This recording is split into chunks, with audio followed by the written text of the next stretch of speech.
Pre svega, velika mi je čast da sam deo ovog festivala, da sam se pojavila kao gost na sceni festivalu Dani Danila Lazovića.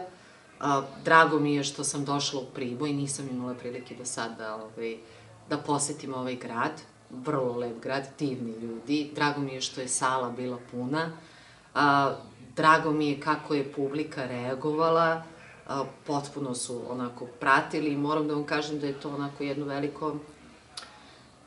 jedno veliko osveženje, jer dosta igram u Beogradu na profesionalnoj sceni Beogradskog dramskog pozorišta i ne sećam se da je skoro bilo tako ispraćeno i da su ljudi toliko onako uživali u svemu što smo radili na sceni, to jest razgovarali o Danilu Lazoviću i govorili našu poeziju koju smo pripremili.